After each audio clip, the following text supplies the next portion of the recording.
அனைவருக்கும் வணக்கம். நாம் இன்று பார்க்க இருப்பது 27 நட்சத்திரங்களும் அதற்குரிய சித்தர்களும். சித்தர்கள் வாக்கு சிவன் வாக்கு என்பார்கள். இறையாற்றல் மிக்க அவர்கள் இறைவனுடன் தொடர்பு கொண்டவர்கள். இறையாற்றல் மிக்கவர்கள் சக்தி மற்றும் ஆற்றலின் வடிவாக திகழ்பவர்கள். இந்த உலகத்தில் அவர்களின் பங்களிப்பு மிகவும் அசாத்தியமானது மற்றும் ஆச்சரியங்களை அளிக்க வல்லது. மனிதர்களுக்கு சாத்தியம் அல்லாதவற்றையும் செய்து அளிக்கும் சக்தி படைத்தவர்கள் சித்தர்கள். நாமும் அத்தகைய எத்தனையோ நிகழ்வுகளை பற்றி கேள்விப்பட்டுள்ளோம். ஒவ்வொரு நட்சத்திரத்திற்கும் ஒவ்வொரு சித்தர்கள் இருக்கின்றனர். அந்த நட்சத்திரக்காரர்கள் அந்த சித்தரை மனதார வணங்கி பிரார்த்தனை செய்தால் கட்டாயம் அந்த சித்தர்கள் தன்னுடைய நட்சத்திரக்காரர்களுக்கு கேட்ட வரங்களை வாரி வழங்குவர் என்ற நம்பிக்கை நம்மிடையே பரவலாக உள்ளது. இதனை பலரும் அனுபவபூர்வமாக உணர்ந்துள்ளார்கள். ஒவ்வொரு ராசிக்காரர்களுக்கும் எந்த சித்தரை வணங்கலாம் என்று நாம் பார்க்கலாம். அஸ்வினி நட்சத்திரம் காலாங்கிநாதர் சித்தர். இவரது சமாதி மற்றும் சக்தி அலைகள் கஞ்சமலை மற்றும் திருக்கடையூர் ஆகிய தலங்களில் உள்ளது. பரணி நட்சத்திரம் போகர் சித்தர். இவருக்கு பழனி முருகன் சந்நிதியில் சமாதி உள்ளது. கார்த்திகை நட்சத்திரம் ரோம ரிஷி சித்தர். இவருக்கு ஜீவ சமாதி இல்லை, காற்றோடு காற்றாக கலந்துவிட்டார் என்று கூறப்படுகிறது. ரோஹிணி நட்சத்திரம் மச்ச முனி சித்தர். இவர் ஜீவ சமாதி திருப்பரங்குன்றத்தில் உள்ளது. மிருகசீரிடம் பாம்பாட்டி சித்தர் மற்றும் சட்டமுனி சித்தர். பாம்பாட்டி சித்தரின் ஜீவ சமாதி சங்கரன் கோவிலில் உள்ளது. சட்டமுனி சித்தரின் சமாதி ஸ்ரீரங்கத்தில் இருக்கிறது. திருவாதிரை நட்சத்திரம் இடைக்காடர். இவரது ஜீவ சமாதி திருவண்ணாமலையில் அமைந்துள்ளது. புனர்பூசம் நட்சத்திரம் தன்வந்திரி சித்தர். இவர் வைத்தீஸ்வரன் கோவிலில் ஜீவ சமாதியாக ஆனார். பூசம் நட்சத்திரம் கமலமுனி சித்தர். இவரது ஜீவ சமாதி அடைந்த இடம் திருவாரூர். ஆயில்யம் நட்சத்திரம் அகத்தியர் சித்தர். இவரது ஒளிவட்டம் குற்றால பொதிகை மலையில் உள்ளது.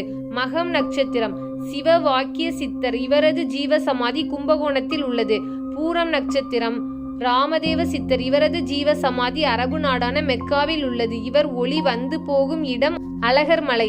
உத்திரம் நட்சத்திரம் காகபுஜண்டர். இவர் ஜீவ சமாதி அடைந்த இடம் திருச்சி உறையூரில் உள்ளது. ஹஸ்தம் நட்சத்திரம் கருவூரார் சித்தர். இவர் சமாதி கரூரில் உள்ளது. இவரது ஒளிவட்டம் வந்து செல்லும் இடம் தஞ்சாவூர் பெரிய கோவில் ஆகும். சித்திரை நட்சத்திரம் புனாகீசர் சித்தர். நன்னாசேர் என்ற இடத்தில் இவரது ஜீவ சமாதி உள்ளது. சுவாதி நட்சத்திரம் புலிப்பாணி சித்தர். இவரது சமாதி பழனிக்கு அருகில் உள்ள வைகாவூர் என்ற இடத்தில் இருக்கிறது. விசாகம் நட்சத்திரம் நந்தீசர் சித்தர் மற்றும் குதம்பை சித்தர் ஆவார். நந்தீசர் காசி நகரத்திலும் குதம்பை சித்தர் மாயவரத்திலும் ஜீவ சமாதி அடைந்துள்ளார். அனுசம் நட்சத்திரம் வால்மீகி சித்தர். இவருக்கு 8 குடியில் ஜீவ சமாதி உள்ளது. கேட்டை நட்சத்திரம் பகவான் வியாசருக்கு உரியது. இவரை நினைத்தாலே போதும் அவ்விடம் வருவார். மூலம் நட்சத்திரம் பதஞ்சலி சித்தர் ஆவார். இவர் சமாதி ராமேஸ்வரத்தில் உள்ளது. பூராடம் நட்சத்திரம் ராமேதவர் சித்தர். இவரது ஜீவ ஒளியை அழகர் மலையில் தரிசிக்கலாம். உத்திராடம் நட்சத்திரம் சித்தபிரான் கொங்கனார். இவர் ஜீவ சமாதி திருப்பதி ஆகும். திருவோணம் நட்சத்திரம் தட்சிணாமூர்த்தி சித்தர். இவர் சமாதி புதுச்சேரி அடுத்துள்ள பள்ளித்தெண்டல் என்ற இடத்தில் உள்ளது. அவிட்டம் நட்சத்திரம் சித்தர் திருமூலர். இவர் சிதம்பரத்தில் ஜீவ சமாதி அடைந்திருக்கிறார். சதயம் நட்சத்திரம் கவுபாலர் சித்தர். இவரை நினைத்தாலே தேடி வந்து அருள் புரிவார். பூரட்டாதி நட்சத்திரம் ஜோதிமுனி சித்தர். இவர் ஜோதி வடிவிலே ஜீவனாக உள்ளவர். அதனால் இவருக்கு தீபம் ஏற்றி வழிபட்டால் அங்கு அருள் பாலிப்பார். உத்திராட்டதி இந்த நட்சத்திரங்களில் பிறந்தவர் டமரகர் சித்தர் ஆவார். இவரும் நேரிடையாக காற்றில் ஐக்கியமாகி கலந்துவிட்டார் என்று வரலாறு கூறுகிறது. இவரை வீட்டிலேயே சிறு மணி ஓசையில் வரவழைத்து வணங்கலாம். ரேவதி நட்சத்திரம் சுந்தரானந்தர் சித்தர். இவர் ஜீவ சமாதி கோவில் மதுரையில் உள்ளது. தினம் ஒரு கதையில் கதை கேட்ட அனைவருக்கும் நன்றி.